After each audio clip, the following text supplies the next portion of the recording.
to the History Slam podcast from ActiveHistory.ca. Here's your host, Sean Graham.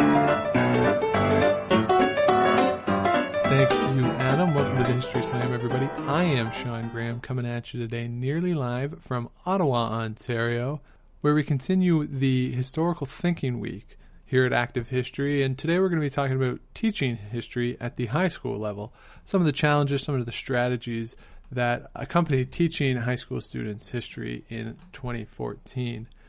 Now, in order to understand how history is being taught in high schools, I went to a high school to talk to some folks. First up, we have a grade 10 student who's taking Canadian history. Then we have a grade 12 student who took a world history course. And then I followed that up with a conversation with two teachers who have taught both the grade 10 history and the grade 12 history courses. And we talk a little bit about the reaction that they get from their students to history. Just a note that this podcast was not recorded in Ottawa, and we're not going to reveal where it was recorded just for the anonymity of the students and the teachers. First up here we have Jamie. You are a 10th grade student taking Canadian history, right? Yes. And now, just in general, what is history to you? Like, when you go into a history class, what do you expect to learn about? When I walk into history, I believe that I'm going to be learning about what's happened to my country or other countries that have had experiences with Canada. And I think that I'm going to learn about what makes the country important or what is important to the country and remembering their past. So you're taking the Canadian history yes. right now. Based on what you've expected, how has the course been so far, now that you're, 8 weeks into it or whatever it is? So far, I'm liking the course a lot more than I expected. I wasn't thinking I was going to enjoy the class very much because I hadn't enjoyed history in the past, but I've really enjoyed learning about the First World War, and I'm excited to learn about the Second World War. It's a lot more interesting to me than what we've learned in the past, and so I'm liking it a lot so far. So you mentioned that you didn't expect to like it. Why did you not expect to like the class when you started? Well, in the past, they've always said to us, teachers have always said that we wouldn't really learn about wars in grade 7 and 8. Mm-hmm. But coming into this year, I didn't think I was going to either. But I've really enjoyed it. Like I said, it's surprising. And I've never really been intrigued or interested in what we're learning. And I found myself, as I was studying for previous tests, that I've really enjoyed learning this information. And in the past, it was always just something I had to do, and I was just doing it to get a good mark in the class and not really interested in what we were learning. Do you think that it's the content that you're more interested in, or is it the way it's being presented now? I would say both, because in the past, my teachers haven't really, I feel like they didn't know the content of the course as well as they should, and so they were kind of assigning us projects to teach ourselves what we were supposed to learn, and they didn't really think that the course was very important, I feel sometimes. Just the way this has been taught, it seems like the teacher's a lot more interested in it, which results in me being more interested. Okay. And also the content. I'm also enjoying the wars a lot more, and overall, just everything has made it to be a lot better of a year with history. Do you think that history is relevant to you as a 10th grader in 2014? Do you think the information you're learning matters, or is it just something that you find somewhat interesting? Yes and no. I would say for me that I know that it does relate to me, and I'm enjoying learning about, since it is the country that I live in, the country I'm born in. I think it's important to know what's happened in the country, but I can see for other students how they would maybe not enjoy it and just be doing it to get their credit. No, I can see how the other students aren't liking it because it's very tedious almost with the PowerPoints and everything. But once you sit down and look at it again or understand everything you're learning, it becomes a lot more interesting for me, I find. Do you feel as though you're being asked to think critically about it, or are you just being asked to remember dates, names, events? Like what sort of stuff Like, is it being presented in a way that you're allowed to be analytical, or is it more just reciting stuff and memorizing?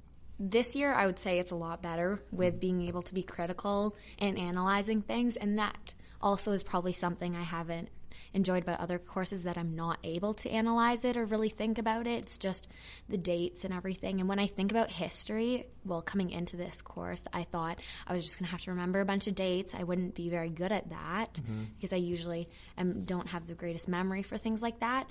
But the fact that I can do well on tests because I understand the information and I'm able to think critically about it and give my opinion almost on what is being taught, that's very enjoyable for me. Is that the sort of thing that you think makes it a little more interesting, not only to you but maybe to your peers, because it gives you a chance? I'm sure you don't do it socially, but at least in class you can all sit around and talk about these things, have maybe a bit of a debate and a back and forth. Makes it a little more engaging, maybe? Yeah, I definitely agree with that.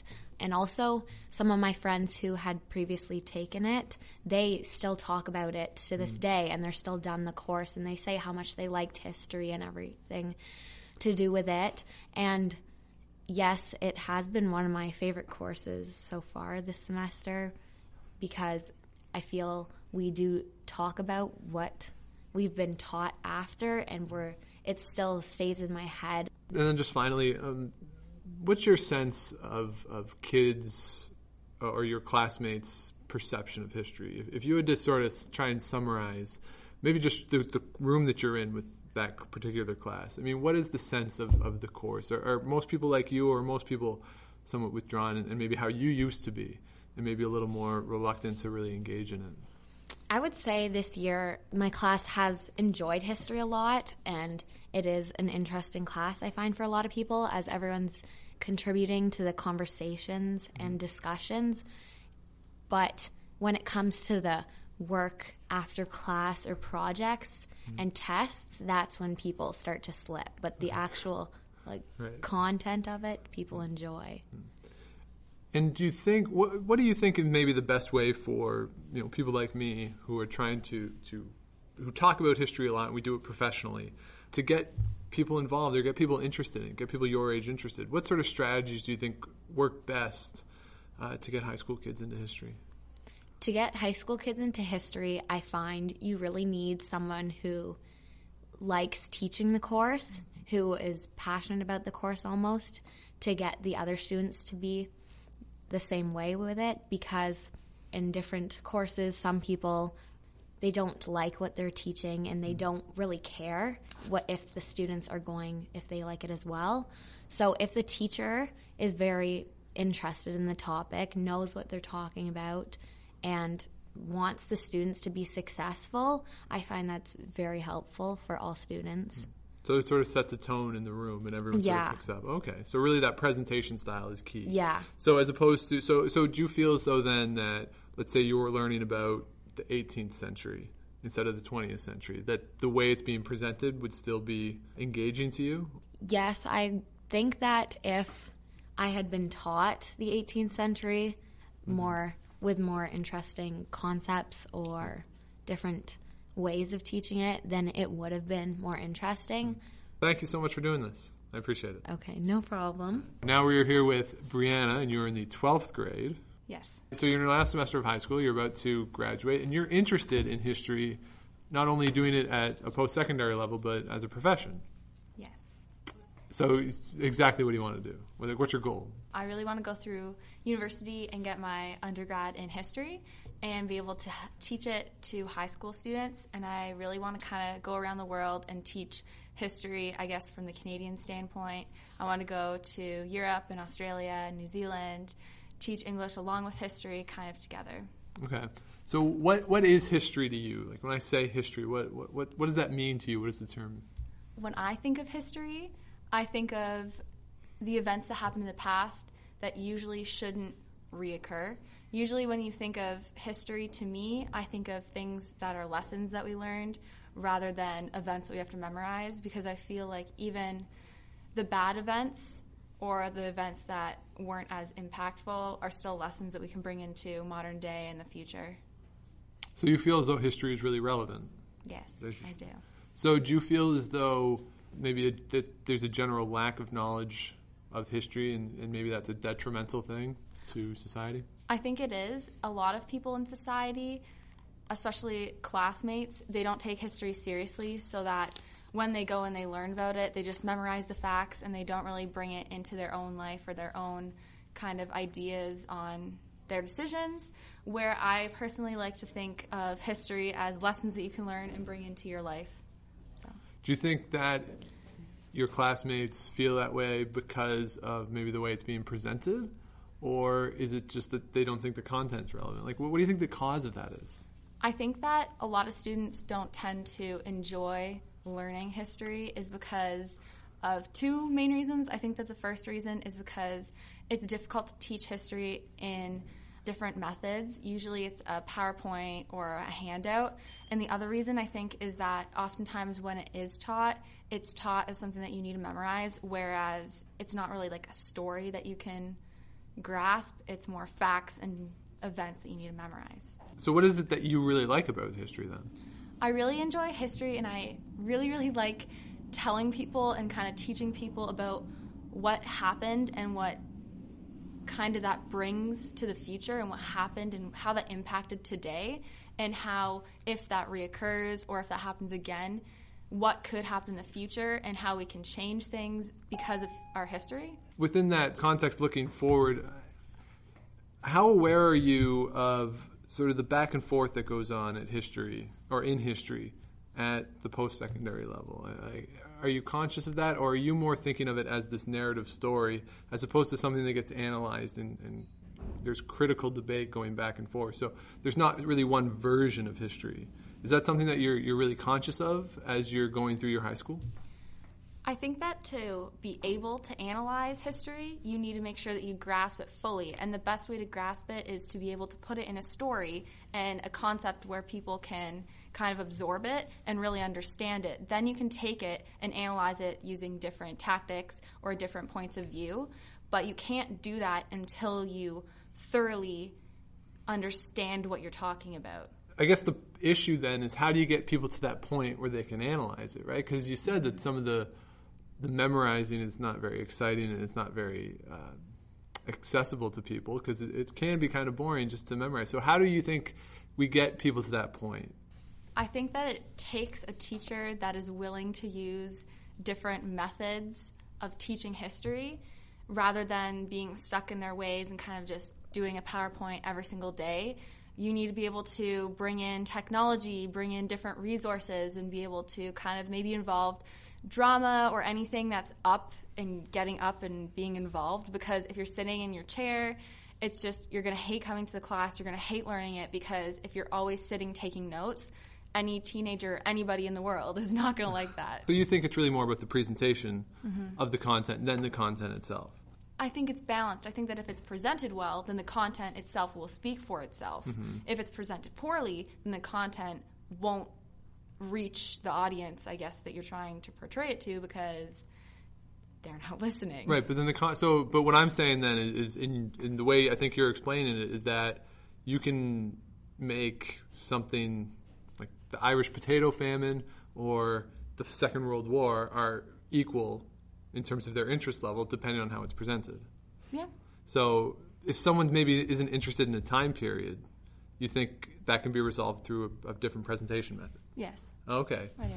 Given that you want to teach history, moving forward, what area of history are you interested in, and what sort of different perspective do you think that you can bring to a history class? I just like all the European kind of history, and I like both of the world wars. I like teaching that.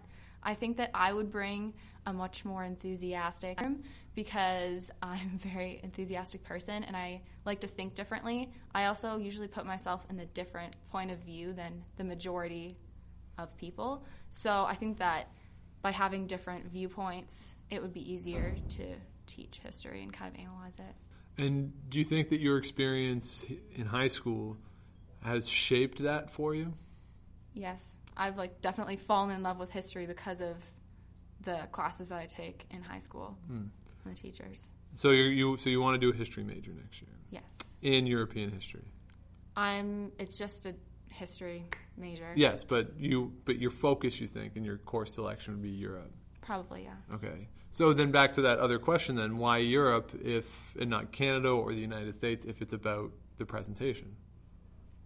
Well, because Europe does connect with everything else, really. If you go back really, really far, before Canada was even a country, Europe was having tons of history and tons of events that was going on. And Canada couldn't become a country until they went over and they asked and they made all the paperwork and all the fun jazz that went along with that. They couldn't just...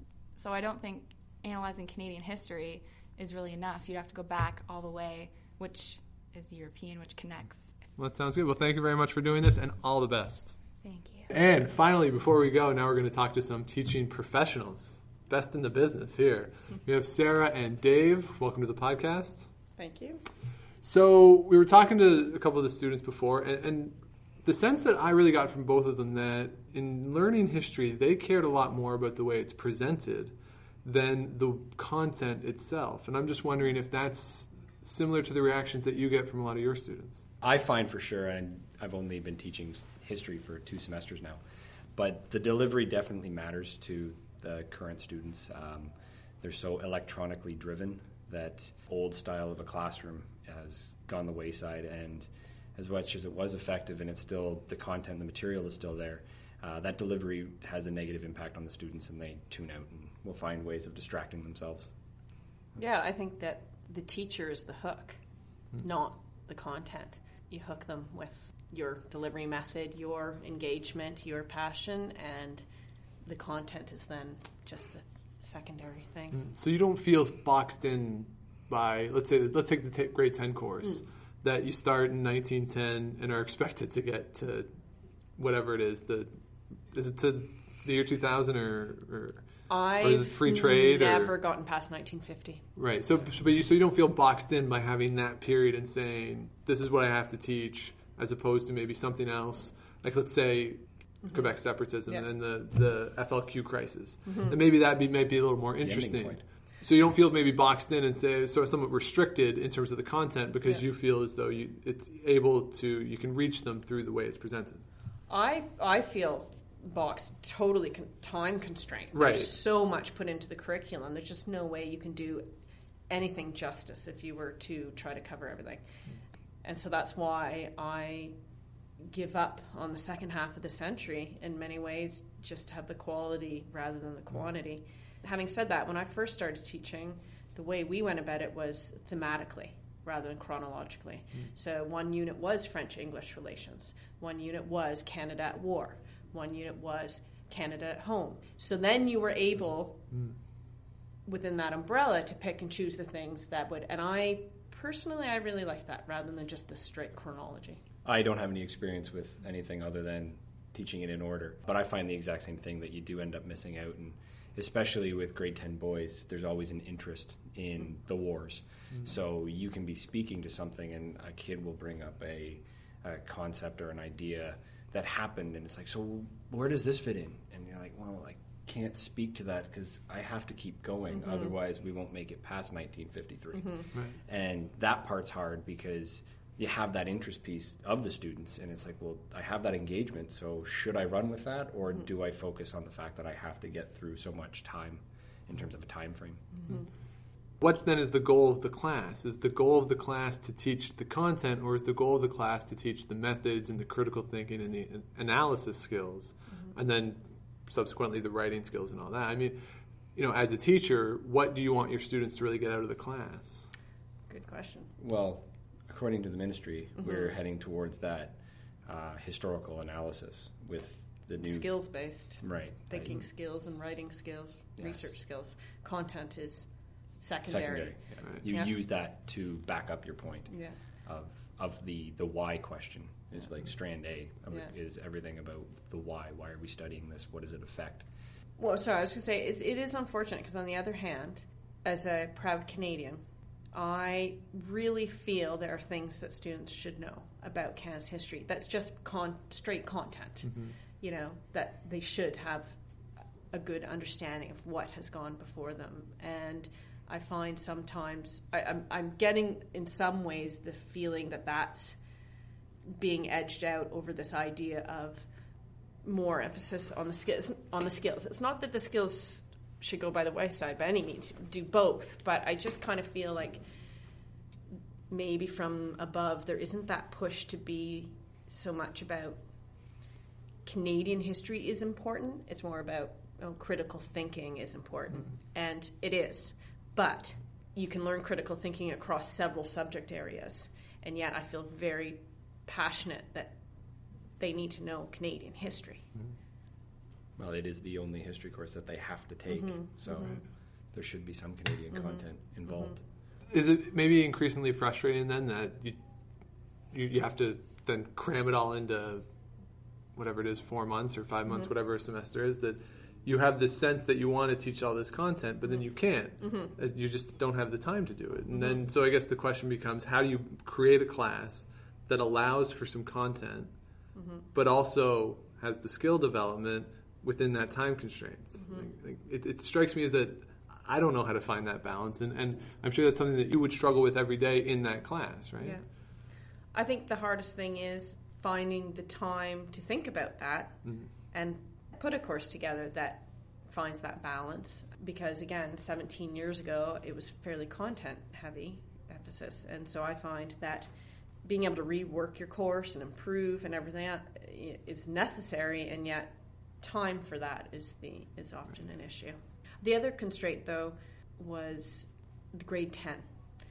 I don't think in grade 10 they have the motivation, most of them, motivation or the sophistication to understand Canadian history.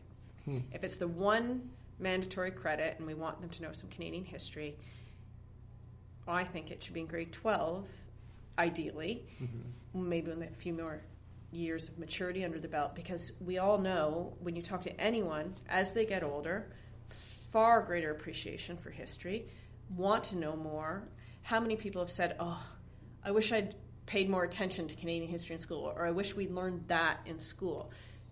Talk to any older Canadians, they now want to know Canadian history, and I think that's lost on a 15-year-old. We're not all, like, I teach American history also, and I'm always torn, because American history in many ways is easy to teach. The kids are there, they want to hear it. It's just a lot more bells and whistles and everything else. And Canadian history isn't about that. If you're actually to do justice for a lot of Canadian history, it's the subtle, the politics, the negotiate. It's not the flashy stuff, and that takes a maturity to understand how important that stuff is. That it's not just the flash. To the motivation piece, as I introduced this podcast to my class, I was trying to find some volunteers. I was asking them what they think about history so far, and this was only 2-3 weeks into the semester. It was very early. But all of them immediately went to horrible experiences in grade 7 and 8. And they associate Canadian history with those early years and just being forced to remember names and dates. And then all of a sudden you lose that content piece because they don't want to have that anymore. They don't, do we have to remember dates? Well, yeah, kind of, but what do you mean? And it's like, well, that sucks. And it's just because they didn't have any sort of consistency from before, and there seems to be an overlap where they just were learning the same thing over and over and over. And there's no change in the theme, in the content, and they end up getting bored. To counter that, the one thing that I did with, I think we all do it in the grade 10 course, is the My History presentation. So you start off on the first day and you ask the students, like, why don't you like history? What do you feel this disconnect? And immediately they're all like, I have nothing to do with this course. I have nothing to do with history. But you make them go home and study their family, and they do a presentation on their family, and all of a sudden, today I finished my presentations and I asked them, I was like, how many people feel a little more connected to this class? How many people, World War I makes more sense to them now? And I would say at least 90% of the hands shot up that students get it and they're connected, and all of a sudden they do find that piece. And then you run with that and you're like, see, this can be a part of you. You can put your personal stamp on history, making it more interesting. Yeah. I was in your class in the fall, and whatever world, something was going on in the world, and you're trying to connect it back and say, here's the roots of it, or what's going on in Ukraine right now, and then the Russian intervention. And I mean, there's historical basis for this. It was early. It was early in this. It might have been 9/11. It might have been. Or it was, if the United States was going to intervene in Syria or something. Yeah. And like these things are relevant. The history of it matters to the situation right now. But I mean, my experience of what you guys were talking about in 7th and 8th grade is the same thing. Yeah. It's just memorize this stuff, and it was terrible, and I really didn't like it. Awesome experience in grade 7 and 8. Really? Yeah. So I did not. That's what got me into history. Okay. Yeah. So it wasn't just memorize this, memorize that. It was actually I mean, that's certainly part of it. It was the teacher. Yeah. And to me, that in grade 7 and 8, and I've taught in grade 7, I started out in that. Generally, people that are put into social studies aren't necessarily anyone that has any sort of passion for history. Right. Or geography. You're a core teacher, and you might have had your English degree, you might have had your math degree, and there's a real issue there, I think. As a core teacher in grade 7, I had to teach math. That is absolutely ridiculous. I cannot explain to those kids things that just happened in my head and I knew how to do them and somehow it worked out. I can't teach that. And I felt I was doing a very big disservice to that class in math that year, and recognized that they were now moving on and they may not have gotten the foundation from me that they needed. And yet I think that happens in history, but we don't care about it. As long as English and math and science and are okay. The other things are kind of the fluffy outer stuff, and it's okay.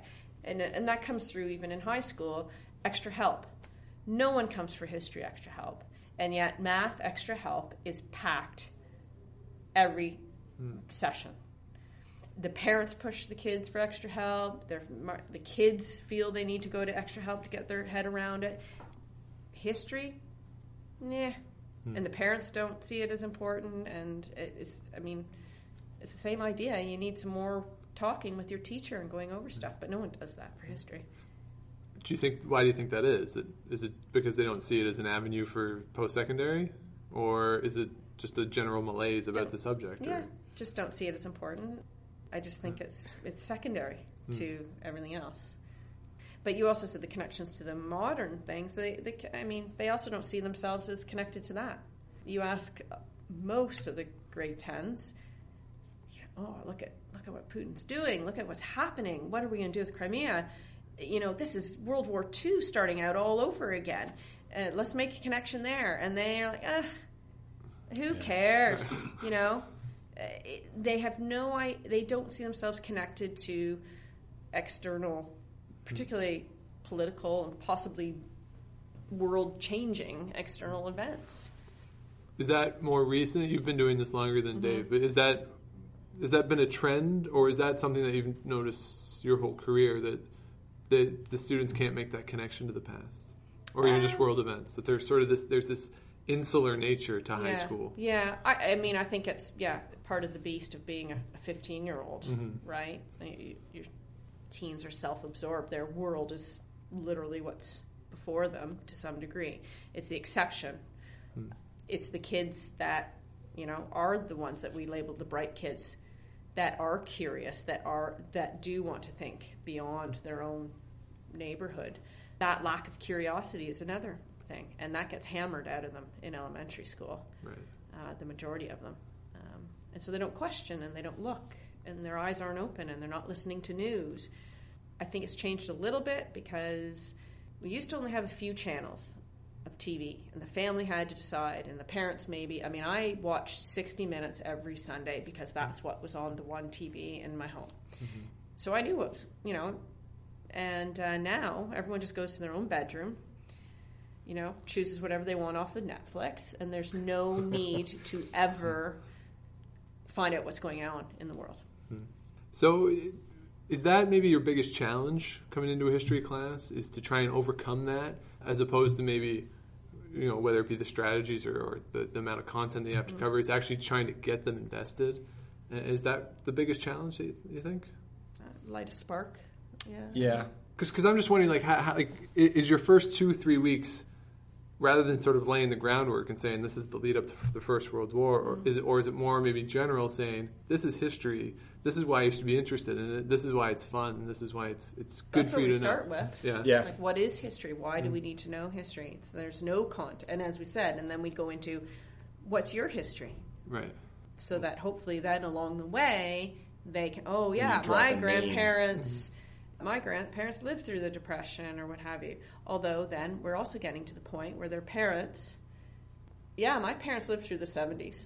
Well, but they don't, like, if we don't even get there. I mean, there's also, as we move away, as you know. One of the questions on that My History is whose parents are baby boomers. Oh, really? Right? That's one of like the questions from the original science. Like, now it's like, Gen X. nope. Yeah. Nope. So. Yeah. And they don't... like I have a bit of fear. I always get caught up right in World War I. I always go longer in World War I than I should. And then, and I've been teaching this, I don't know how many times I've taught Canadian history. And I feel this need that they need to know this stuff about World War I. It's just, but then I have to find myself cutting, just slashing stuff out of it to get moving on. And I always feel guilty, like I'm doing a disservice to Canada and Canadian history. It's like a sort of a slash and burn approach to it, and it's always this pull of what I feel I really would like them to know about and what they have to get through. What have you found is maybe the most effective way of getting through that wall and trying to connect them to it? Like, what really works for a 15-year-old in 2014?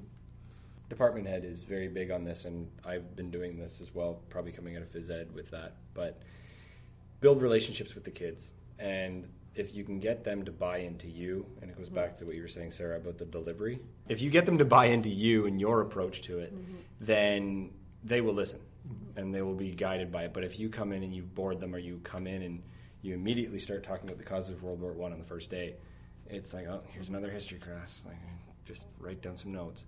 But if you get that relationship built, then you can go from there, and then you can build the what is history relationship to them and take off from there. So I think it's a personal bond that creates a good classroom.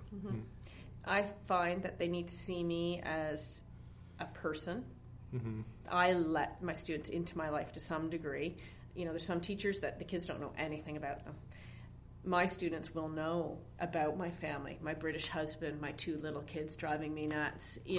I don't go on and on about it, but I want them to see that I'm a whole person, not just this, Like a robot who lives at the school? Yeah. Melds into the wall. Yeah. I actually let them know my first name. I mean, they're not, they don't call a teacher by first name here or anything, but I let them know I have a first name. And I also tell them how I'm a history geek and how I love history. And I also say you're not all going to love history. And so some of you are going to have to just realize that you're going to have to, plod your way through this.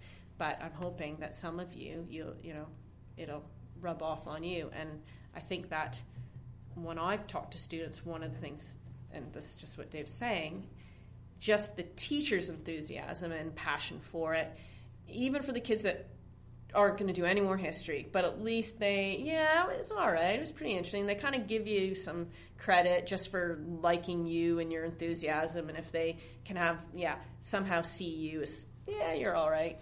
I mean, that's far more important than anything else to start any class off with.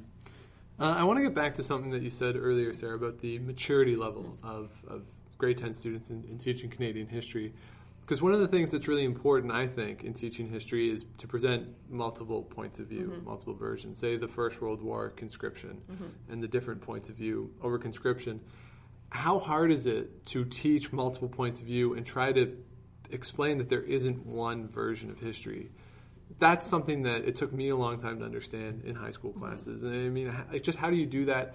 And is that the sort of thing that you need that maturity for? And maybe that's why in grade 7 and 8 it's more rote memorization, because maybe they can't, the skills just aren't there to compute 2 different versions of the same event. So just how do you address that in your classes?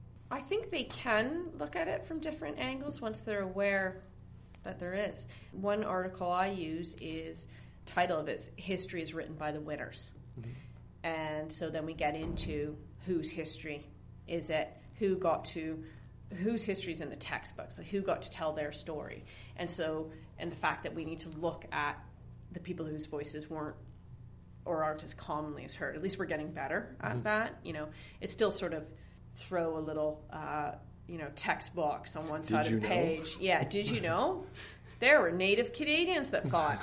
And it's like, come on, right? So at least now we can get other resources. There's a push to get other resources and bring those voices up that never, and women too, any minority, which is nice to bring in. So I think the kids are pretty good at looking at different angles. I don't find a challenge. Again, less experience with it, but I have not had a problem with that either. To go back to the World War I and going to war for Britain and the French-English relationships, there's a really easy assignment sheet that goes right hand in hand with the literacy test, where they just read a really quick blurb from Borden, Laurier, and Bourassa, and it just lays it all out there, and then you give them a spectrum, and it's like, where would every part of the country fall? And from my limited experience, they get it right away. They understand wholeheartedly that, French Canadians didn't see it this way, and they can see why, and they can actually answer the why question more often than not. I haven't had that concern. But it does raise the issue, again, there's neat activities that are categorizing and sorting and weighing options and who's more, all those higher level thinking skills. And that's the interesting stuff. And the kids will buy into it depending on your enthusiasm for it, but it's time consuming. Right. And then that's the issue. Do I spend 2 days laying the groundwork, doing the 2 days would be optimistic. You could make a really cool lesson, but it would be over several days. But I only have 2 weeks to do that entire unit. Right. The curriculum expectations don't jive with the critical thinking expectations that need time. Well, one thing I've always wondered is that in doing the critical thinking, does the content not sort of become ingrained that way? So for me, I like the CBC stuff. I just know it because I've just worked with it and all the analytical stuff that I've done. Years. Yeah, it's been a while, sure, but it becomes ingrained. And yes, I take for granted a lot of times in my writing that naturally everybody else knows that this guy had this role in this and this. But I think that's just part of it, is that in doing the analysis, the content is there. I think you lose a lot of content, though, because you do only have 5 months to get through this massive time frame. And in order to do those activities, there's still content that has to be removed. That's the problem. The content is ingrained, absolutely, but it's a watered-down content. Okay.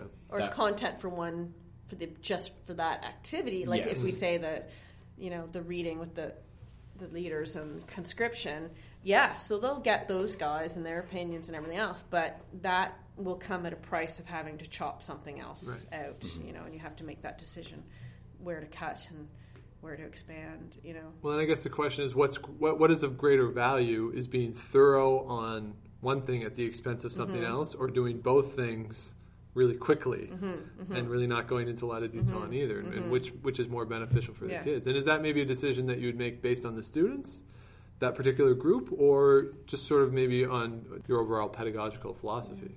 Good question.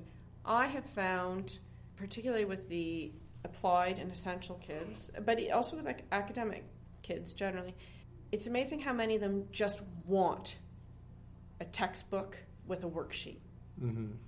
And you think they'd rather do a really cool activity, that you've put a lot of effort into, and that they buy into that because we're all told, the evils of textbooks and how boring, and the kids will say all that, and yet that's what they want at the same time. And it's this, which is it? You say you're bored as anything, you don't want to read and write, and yet if given the choice of different tasks or whatever, they'd go straight for a worksheet.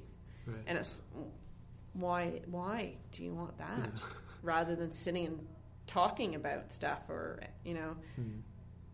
ranking and talking, I don't know. Saving face with the essentials, I would say. I found that. Yeah. I find that because I have some experience, more experience with that than I would with the grade 10 history class.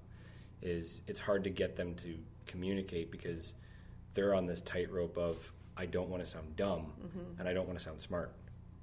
Because if I sound too smart in front of my peers, that will also get me bullied.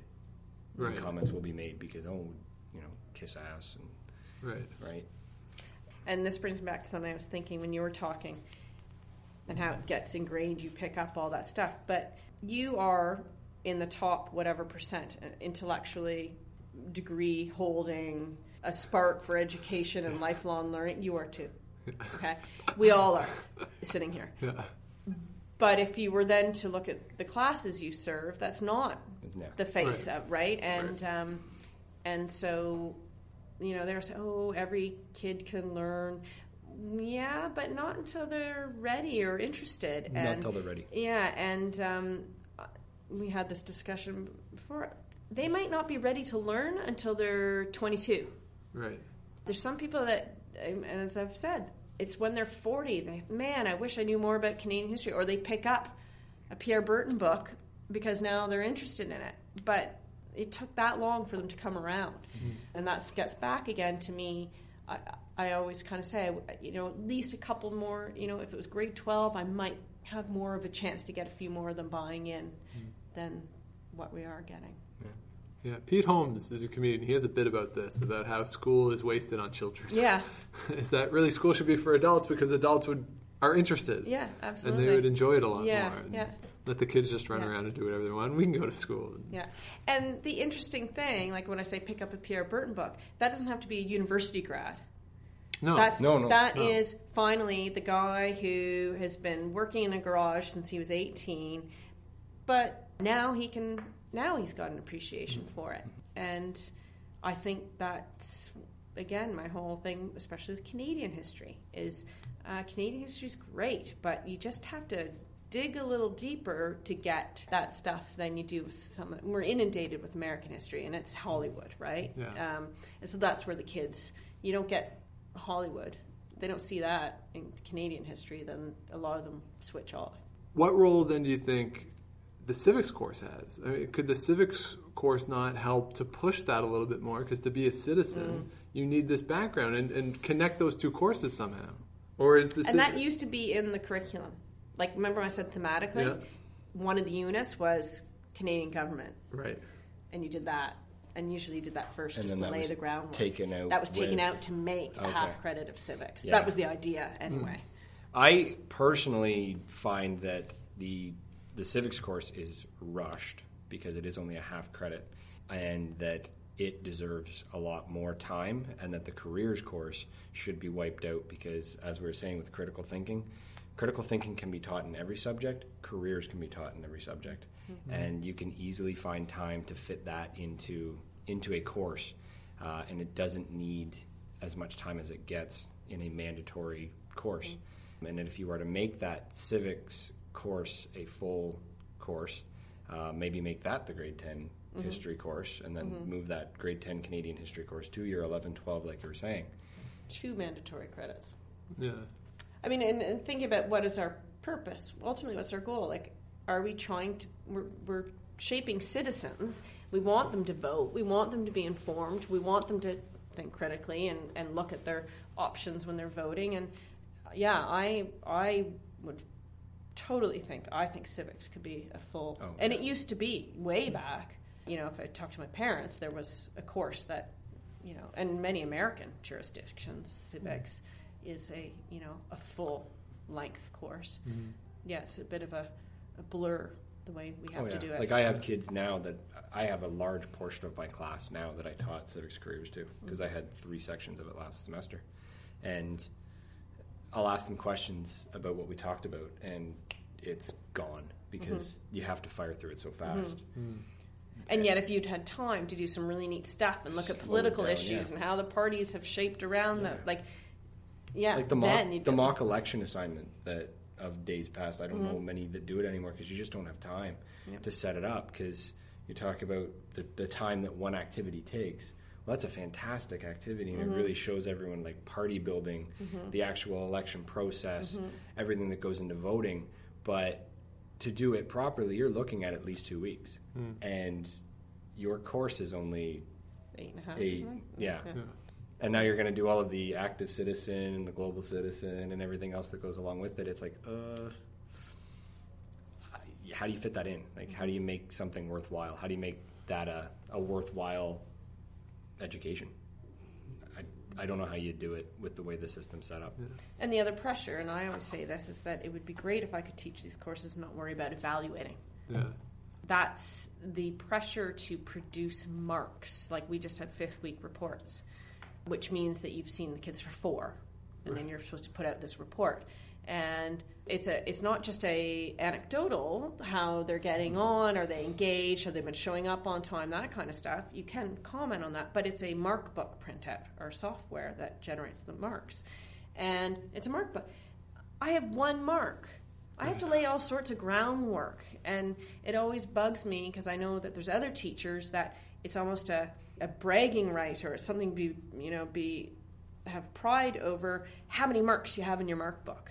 That they like this idea when they do their printout and there's 90 marks in it, and I'm like, I don't get that at all, and it doesn't seem.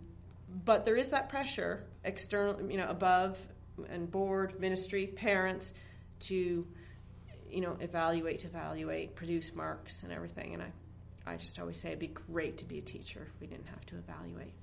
Because it takes away from the learning. I was going to say focus on the learning. Yeah. Now, moving forward, I mean, with the people listening to this will be across the country. There's a new curriculum coming in Ontario. We don't need to focus on that specifically, but moving forward with this, the things are going to be changing a little bit. What do you think the future of history in high schools is, and are you optimistic for students' engagement moving forward? Do you think it'll get better, or will it get worse, or will it stay the same? I mean, how do you feel moving forward with history? I am cynical. They talk about the fact that all the world's information is at their fingertips, and it is. But that they're not going to go looking for it. Just because it's out there doesn't mean they're ever going to see it. And what makes content or information interesting is when you talk about it with someone else, not just look at it off a screen. What's the point of that? And so that's why, one of the things they say, you don't have to focus on content because it's all out there. Let's focus on thinking skills. Well, yeah, but, again, trying to find that balance. I just see the kids as we move away. I know that World War I is just going to get dropped, right? And I don't know. I guess I'm old-fashioned, but that kills me to think that World War I would not get its due in Canadian history course. I think that will be a disservice, and I'm afraid as we move along, something's got to give. And they already got rid of it. Used to be from 1900, right? So they already got rid of it. Now it's from 1914. So the next thing to go would be, so let's start at 1920 or 1919, and that's one thing I'm worried about. But it's hard to, as a teacher, history, any course, to compete with them being on their phones and social media is, the song and dance in many ways. Yes, you'll get kids, some of them, but even the best of kids are so distracted by phones and stuff that's going to be a real issue as we move on too. It's just going to get worse. Yeah. I was stunned. We were here earlier, and with the podcast, the one girl who was going to come in, they were texting during class, which I thought was stunning, but nobody else seemed to find that overly surprising that happened. They're allowed. Bring it. It's bring it. Bring it's IT. The official. The way that I countered that, and I implemented it after a student leadership conference last September, November, and what I started doing was, instead of putting your phones away, I want you to get your phone out. And I don't take them and put them in a bin. I don't say put them in your pocket, because that immediately leads to you texting under your desk. So I want your phone on your top left corner of your desk.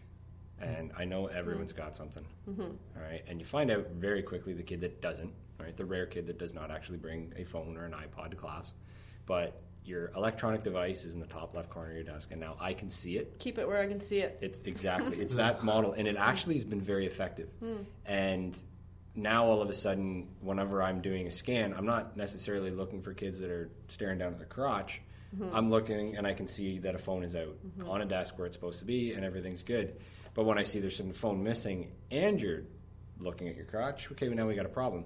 And then it also leads to going back to the bring it. The one thing I do kind of buy into in my class is I stopped answering knowledge-based questions. Anytime a kid asks me a question that is, so what year did World War I start? I'm not answering you because you have that at your fingertips. And I immediately say, look it up. And it's been effective because it does let me teach that skill of find the information because you have that ability, and that's how you're going to be the one. That's how your generation is going to find information. Yeah, the simple stuff is right. And then if you want to ask me a thinking question or an application question, now let's have a conversation. Because having all that content is part of this thing that we have more information than ever, but we're not smarter. We're no smarter for that.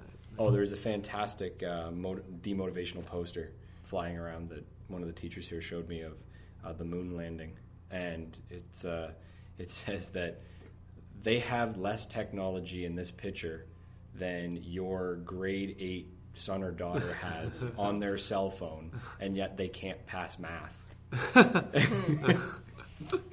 So. And I don't sound like old fuddy-duddy. Just using that word makes me one. I mean, I'm sitting here looking at my phone, right? Yeah. But I try to incorporate using the phone, I'll ask questions and have them answer and have it up on the screen when I can, but there's not a lot. You can't just be always doing that. It's gimmicky, It's fine, it's a good hook, whatever, but you're not going to rely on that. And a lot of the board's going towards having kids bring in their own stuff, and so if they need to do research for an essay or whatever, well, you can't do research on a phone. No. And to expect every kid to have a laptop or even a tablet or iPad is not fair at this point. And yet that's where they're going to very quickly, like next year. Yeah. The expectations being downloaded onto the family to provide. Oh, wow. Yeah. They're not going to be supporting labs, computer labs, and things like that. And you can't expect kids. No. And, another big thing is they're not going to be buying textbooks anymore. The big, to go to ebooks. Well, fine, but then again, there's the expectation everyone has access to that. You can't say to everyone, get out your tablet if it's on them. And in some jurisdictions, sure, but certainly not in our school. So I think that's a big issue. I just find it's demoralizing.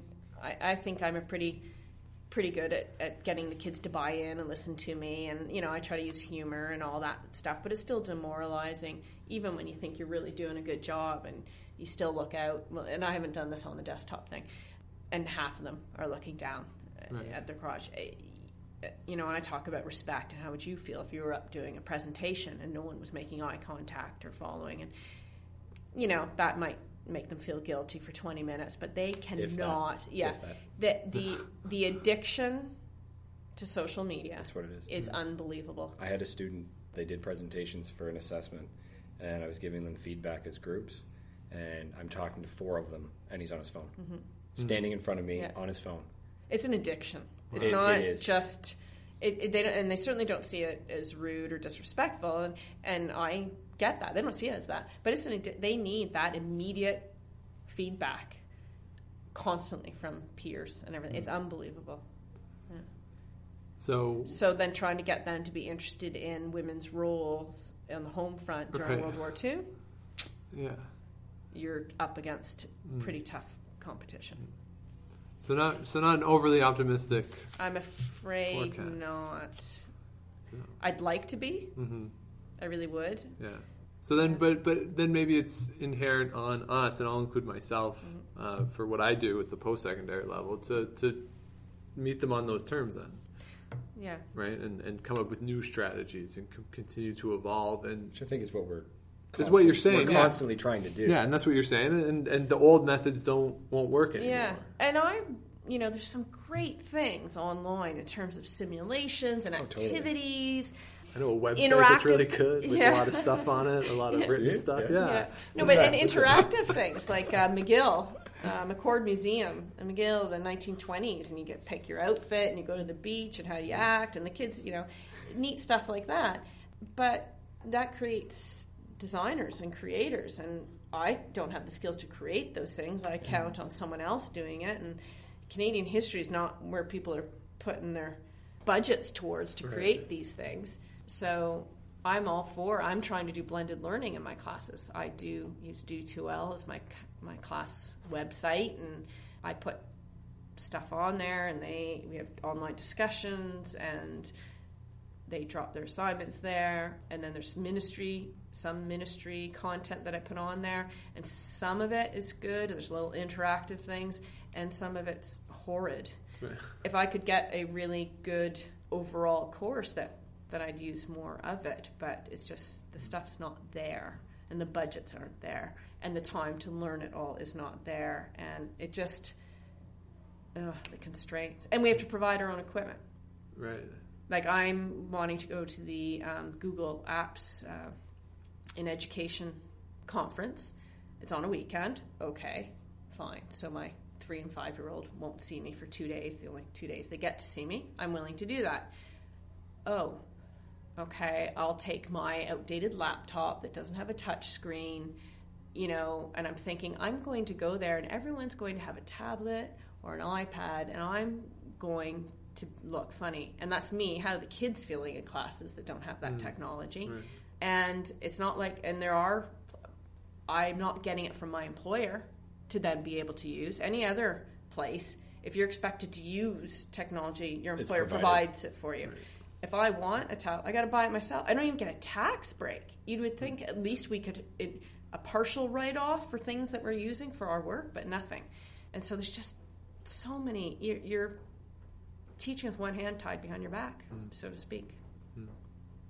Sorry, that was cynical again. That's okay. That's okay. No, I think it's a call that things need to change, and not just at maybe a ministerial level or an administrative level. I mean, everyone involved in history. We need to think about these things and address them, and how we're going to do things as things increasingly become digital, and move towards the digital while recognizing that there are barriers to digitization, and trying to figure out this balancing act. But even with digital, I mean, but when do you have your most meaningful things? It's like my seminar courses way back in university when we didn't even have the internet, but we sat around a table talking discussion about it. Yeah, totally. And I think until we're robots, I still believe that being face to face with people and talking about things is where we really can light a fire and get people interested and engaged and everything else. And I also sometimes feel like there's such a push for going tech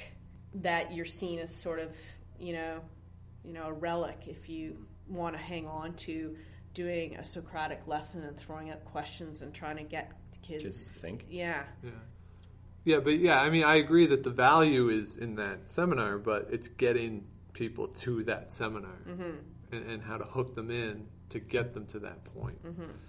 And at some point, you're going to have to sort of reach on the other term to get there. Yeah. Right? There's that intermediate step that you have to get to, and I think that's where we fail. Because once you get people to that point, people are in. Yeah, they'll buy into it. And they like it. It's just getting them there. And that's sort of the issue. And I think that's sort of what this whole historical thinking week is about. Yeah. And thinking about these issues and how do we get there. So I think this was a very fruitful discussion to that end. So Sarah, Dave, thank you very much for doing this. Very much appreciated. Always a pleasure. No problem. Pleasure's all mine. So there you have it. 4 different perspectives on history and the way history is being taught at the high school level. My thanks to Jamie, Brianna, Dave, and Sarah. Be sure to check out Active History all week for more articles and features as part of the Historical Thinking Week. If you have any questions, comments for the podcast, historyslam@gmail.com, Twitter @Dr. Shawnee Fever, and if you're out and you see Enrico Palazzo, please say hi for me.